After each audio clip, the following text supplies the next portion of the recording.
Good morning. It's Monday, so I'm starting the vlog at the beginning of the week, which is great. I'm actually about to have to leave for work. Excuse me. It's at 8:15. It takes me about 10 minutes to get to the office. I need to be there between 8:30 and 9, so I can really leave sort of whenever in the next like half hour, but I'll probably leave soon here because I like to get there earlier rather than later, and I have something due tomorrow that I need to get to one of the senior attorneys, so I need to work on that most of today. But I just wanted to open up this vlog, let you know that I'm here. Hey, what's up? I'm about to pack myself a lunch, so I don't have to buy anything for lunch. And yeah, I'm here. I'm trying to actually vlog this week. Last weekend was really fun because Matt came to town, but if you missed that vlog, I'll link it somewhere. I didn't vlog a ton while he was here, but I do like sort of tell you little bits about what we did. I don't know what I'm going to try to do this week, but I'm going to try to do something because I feel like everything has been lacking. I didn't get Sunday's video up. I still haven't edited it, but I'm hoping to edit it and get it up to where it's ready to go for tomorrow. So it'll just be a weird random Tuesday upload, ideally. But I also haven't taken a look at the footage. It might just scrap the whole video. I filmed it on Friday. I was feeling really exhausted and like stressed because I had to clean the apartment and do all these things, but I also wanted to get that video up. And then I knew I just wasn't gonna have time to edit it and upload it, so I just said, whatever, I'll let it go. But because I was so stressed and like worried about filming it, I'm not sure how it came out. But I'm gonna finish my cup of coffee and head to work. Hello vlog, it is Wednesday night. It's about almost 7:30. I'm about to do reading sprints on the Riveting Reads channel. Not be on them, obviously. I'm just gonna attend them and read.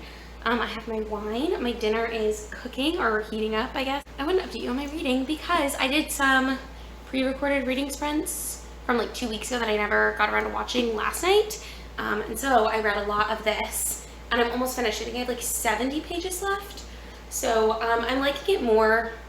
It's way weirder than the first one. So what I loved about the first, this is 2010 Odyssey 2. I don't know if I've already said that I was reading this. I think I have, but I don't know. What I loved about 2001: A Space Odyssey, I loved the atmosphere of it. It's a very atmospheric sci-fi with the descriptions of space, and the main character, Dave Bowman, I think is his name. I could be wrong about that. The main character in that is basically by himself for a large part of the book. And he has this conflict with his interface on his, and like the computer system of his ship, and it goes haywire and he has to try to fix it and then ultimately has to shut it off. And that's like a big decision. I'm pretty sure everybody knows that that's sort of what the big conflict of that book is, that he has to figure out what he's going to do and how to survive on the ship with no power and no communication back home with Earth. He has power, he just doesn't have like the ship the way it was supposed to be, if that makes sense. And so there's like a thriller aspect of that because there's this murderous computer system out to get him, and there's also just the descriptions of space and just the feeling of loneliness that you get from him being essentially alone in space for much of the book. But this book doesn't really have as much of that atmosphere because there's a lot more characters in this book. But in my opinion, it switches to different perspectives throughout the book, and I don't think each perspective has a clear enough voice to really make sense for why it's switching perspectives. I feel like the story could have just been from the main guy's perspective in the ship, and then if they wanted to do the little vignettes back on Earth with other people, then have it be from their perspectives for like a tiny bit. But it goes through different crew members' perspectives, but I don't think that adds anything to the story, if that makes sense. And I don't know if I've said what this is about in this vlog or not. I just edited last week's vlog. I know I said I was going to do it yesterday in the vlog clip at the end of it. It's Tuesday, and I say that I'm about to edit it. I didn't end up editing it yesterday. I just filmed the last clip, and then I was like, all right, I'm good to go. I'm going to read. So I did edit it today and upload it. But what was I even talking about? I don't think I've said so far in this vlog that this book is... I'm not stupid, I'm not crazy, I'm tired of playing these games. The sequel to 2001: A Space Odyssey, obviously, and it's about the astronauts 9 years later are trying to solve the mystery about what happened in 2001: A Space Odyssey after they lost communication when the communication system on the ship went down. And they're trying to figure out sort of what went wrong and if there's a way that they can fix it. And they go back out into space. It's not as good. Oh. All right. I would say if you read the first one and loved it, I don't think you have to continue on. I'm curious though, so I might continue on past this one, but it might be another year before I pick up the next one, because I did read 2001: A Space Odyssey last summer, and it was one of my favorite books of 2020. I absolutely love that book. And this book is feeling like a 3-star at this point. Unless the ending is really cool, I might bump it up to a 4-star if that's the case, but I'm feeling like this is going to be a 3-star. But once I finish this, which I'm hoping to during the sprints, I have 2 options for what I could pick up next. The first is on my TBR and what I would probably pick up, but I don't know how in the mood for it I am. It's Elantris Elantris, I don't know how it's pronounced, by Brandon Sanderson. I was going to call him Brando Sando, because I heard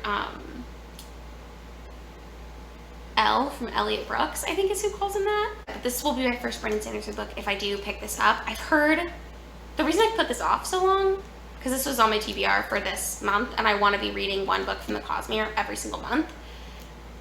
The reason I put this off is because a lot of people commented on my May TBR video saying that it took them a really long time to read this, and that it put them in a slump, and that it was kind of hard to get through, etc., etc. So I didn't want to put myself in a slump, but at this point, I'm already kind of in a slump.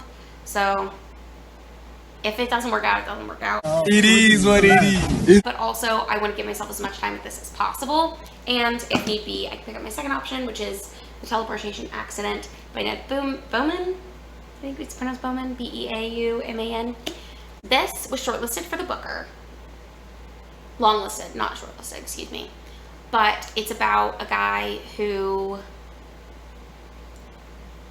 accidentally teleports himself into Nazi Germany, maybe. So it says his carnal misfortunes will push him from the experimental theaters of Berlin to the absinthe bars of Paris to the physics laboratories of Los Angeles, trying all the while to solve 2 mysteries. Okay, yeah. So I might read this. This has very mixed reviews, which I've noticed a lot of books that are longlisted for the Booker have very mixed reviews, because usually to get longlisted for the Booker, you have to be written in such a way that's like different and unique and experimental, and that does something that books previously have not done. And some people really love that and some people hate it. So I'm curious to see what I think about this. But again, I don't know if I'll get to it. And this is from a blog a while ago. I accidentally got this from my library because I requested it. I requested that my library get it. And when you request that your library gets a book, or at least my library, when they do get the book, like order it for you, they put it on hold for you. And I always pick up my holds from them right away, because I feel like if I don't, they're going to be like, why did we even order this if you didn't want it? You know?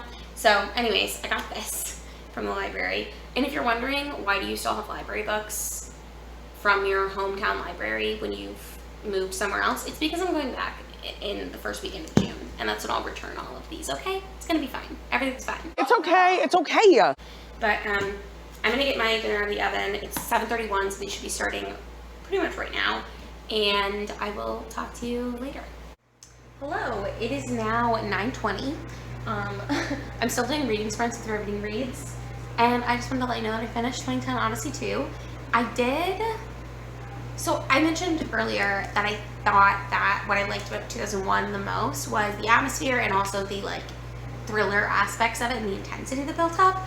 I do think that this got more intense towards the end, but it didn't get as intense as I would like it, and it didn't feel as like thrillery, I guess, as I would want it to really capture what I liked about the first book. But I do think that the concepts in the end of this book were really interesting, and I do want to read the rest of the series. I'm not in any rush to at this point, but I know the last book is 3001. I can't remember. Maybe it's 2048. 2048 is a Blade Runner film. I just think conceptually it's very interesting, and I do think that the other books will follow further astronauts trying to solve the mysteries of what has happened in space. And I do like the concepts that Arthur C. Clarke is able to come up with. I do think it's interesting, especially because this is not the 60s and we know certain things about the universe now that we didn't know before. So it's interesting to hear him theorize what's going on. Anyways, I'm now gonna pick up one of these. I honestly might just do a chapter of each and see how it goes. Let me see how long the chapters are. These pages are like Bible then. This chapter is 37 pages long. This chapter is 45 pages long. Elantris it is. So I'm gonna start this. I'll let you know how I feel about it. I probably won't even get through one chapter, but we'll see. Hello, it's Saturday afternoon. I have just ordered myself a little bit of takeout from a Chinese restaurant here called Kinlin. I will link their page down below if you're in the Kansas City area. I got the sesame tofu. I'm hoping it's really delicious, and I'm gonna go pick it up and then spend the day reading at a park. That's my plan. I might go to a couple bookstores and take you with me. I just thought I would update the blog a tiny bit and let you know what I'm up to. You dear, sweet delectable you here. Hello, I'm back home after a very eventful day. My makeup looks crazy, that's fine. It is like 8 o'clock, I think a little after, and I picked up some Thai food on the way home. I got a papaya salad, so I'm gonna eat that for dinner. I'm very excited. Probably gonna watch some Gilmore Girls while I eat that. By the way, I have hated the last like 3 seasons of Gilmore Girls. I'm halfway through season 7 now, and I just truly don't understand the motivation for anything that's happening. So I also have my Boda box right there, so I'll probably have some wine with my dinner. But I wanted to show you some books that I got because I went to a bookstore called Afterward, which is a bookstore / bar. And I didn't take any footage in this shop because there were a ton of people, and the bookshelves were really small. I was hoping there would be like multiple sections so I could like film a little bit, but I'm just not comfortable filming in front of other people, okay? It's not for me. So, but I did want to show you what I got. So the first book that I got is Washington Black by Essie Edguyen. I don't know exactly if I'm saying that right, but the back of this says 11-year-old George Washington Black, or Wash, a field slave on a Barbados sugar plantation, is initially terrified when he is chosen to be the manservant of his master's brother. To his surprise, however, the eccentric Christopher Wilde turns out to be a naturalist, explorer, inventor, and abolitionist. Soon, Wash is initiated into a world where two people, separated by an impossible divide, can begin to see each other as human. But when a man is killed and a bounty is placed on Wash's head, they must abandon everything and flee. Spanning the Caribbean to the frozen far north, London to Morocco, Washington Black is a story of self-invention and betrayal, of love and redemption, and of a world destroyed and made whole again. So I've heard of this. This has been on my, I think this is on my want to read shelf on Goodreads. I'm gonna turn on the AC because it's hot in here. I don't know where I first heard about this book, but I saw it on the shelf and I was like, that sounds really familiar. And I'm pretty sure this is on my Goodreads TBR. So now I own it. And then I got The 7.5 Deaths of Evelyn Hardcastle by Stuart Turton, and I've heard such amazing things about this. This is a mystery, I think. I don't think it's really a thriller, but it's a mystery. And I believe, I don't know if you're stuck somewhere or not, but it's, the detective keeps waking up in the bodies of different people and reliving the same day. So it's got the time loop thing that I kind of enjoy. And it's like the vantage point thing where you get to see different people's perspectives of the day that Evelyn Hardcastle dies. And I think he's trying to solve the crime. So I'm excited to read this. I've heard really good things. And then I got Melmoth by Sarah Perry, which I also think this is on my Goodreads TBR. I've at least heard of this because I saw this and this was on their discount shelf, which is why I ended up picking it up. I would not have bought it probably had it been not discounted. It has been years since Helen Franklin left England. In Prague, working as a translator, she has found a home of sorts, or at least unpronounced sanctuary. That changes when her friend Carol discovers a mysterious letter in the library, a strange confession and a curious warning that speaks of Melmoth the Witness, a dark legend found in obscure fairy tales and antique village lore. As such superstition has it, Melmoth hunts her prey through the ages, dooming those she captures to the damnation of timeless, itinerant solitude. To Helen, it all seems the stuff of unenlightened fantasy. But unaware, as Helen wanders the cobblestone streets, she's being watched. And then Carol disappears. Yes. So, sounds like it'll also be a mystery, maybe? With like a fantasy twist. I'm really excited for this. And I think the cover's really pretty. Those are the books that I got. But yeah, it was really fun. If you're ever in Kansas City, I think Afterward is a cool place. And hopefully next time I'll go with another person. I feel weird just sitting and getting a drink somewhere by myself. I can do that in like a cafe. I'm not quite confident enough to do that in like a bar or even a restaurant. I can't eat at restaurants by myself, which is why I've been ordering takeout and going somewhere else to eat all day. But I'm gonna eat my food and watch my show. And I will talk to you soon. Who came sweeping in just like you knew we were meant to unite? Is this really happening, or am I swirling through a dream? I can't believe it's happening, 'cause it's so good. Hello, it is now Monday night. So it was Memorial Day today, so I didn't have work. So I had just a really lazy, chill day, just hanging out in the apartment and I did a lot of reading. Well, not really that much reading, but I caught up on my Watch Later, which was really great, and I watched a couple more people's TBR videos for Whateverathon, which starts tomorrow, so I'm so excited about that. I also watched the Whateverathon live show to like kick it off or whatever, because it's because it's in GMT, or at least the hosts are in GMT, so it made sense to do that. But I did just want to update you on my progress with Elantris. I am just over halfway through. It doesn't look like it because the end of this book has a lot of like extra stuff in it because it's the 10-year anniversary edition. Yeah, I'm really enjoying this. It is taking me quite a bit of time to go through. I feel like because there's so much information and so much world building and so many characters to get to know, it's just taking me a little bit longer to read through it than I feel like I usually read, but I'm really enjoying it. It follows 3 main perspectives. The first is Serene, who is the princess now of this land called Erdathon, I think? Erlene? Oh my god, I'm terrible at remembering names of places.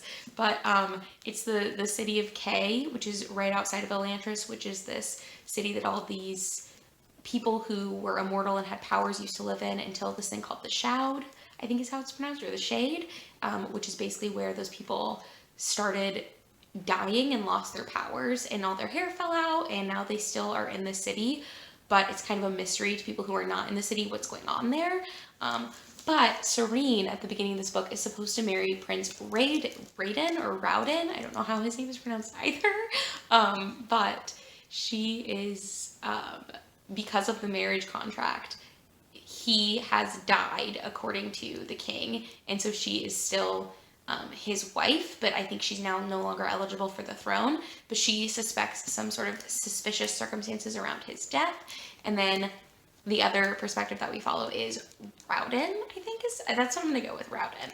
And he actually had the side effects that the people who are in Elantris have, so it still randomly hits people, and basically what happens when you go to Elantris is your hair falls out, you start getting these weird splotches on your skin, and you have to go into the city of Elantris, and then your body no longer heals itself. So there's a point at the very beginning where he gets a stubbed toe, and his toe won't remain stubbed for all eternity now, and he is trying to use his learnings as the Prince of Kay, and Erlene, it's gonna drive me nuts that I don't remember what the city is called, but regardless, or what the empire, I guess, or the country is called. Regardless, he is using his like education as he grew up as the prince there to try to help the Elantrians become a civilization again, basically, and to not be as downtrodden and not be as obsessed with hunger and obsessed with just their bodies decaying and driving them to madness. So that's the other perspective. And then the third perspective is I think it's the Fjord or Fjordel. It's Fjordel, I think. And they have a religion called Shudareth or Shudarethi. I'm terrible with names. That's why this book is taking me so long to read, because I'm forgetting what everything is called. But it's a priest in that religion, and his name is Rathan, and that's what I'm gonna call him. I don't know how it's pronounced, but whatever, we're going with Rathan. And he is trying to convert the people at Erelon, I think is what the country is called. I think I've said a different name every time, but that's fine. He's trying to convert them all to his religion because the like supreme leader of their religion said that he has a certain amount of time to do this. So those are like the three perspectives that you're getting. There's a lot of political intrigue in this book, a lot of talk about politics and about what it means to be a king and what it means to rule and what makes a good ruler and what makes a bad ruler and like the nobility and the different class structures. So it's really interesting, but it is taking me quite a long time to read. The other book that I'm still listening to is Wanderers by Chuck Wendig, which is a super long horror novel. It's very, I hesitate to say Stephen King-esque. It reminds me a lot of The Stand, which I think I've already mentioned, just because it features these people who are on a long walk. It's kind of like that same vibe, but I think it's much like less well done. It's not as well done as The Stand. I really enjoyed The Stand. I didn't like the ending very much, but I liked the overall book.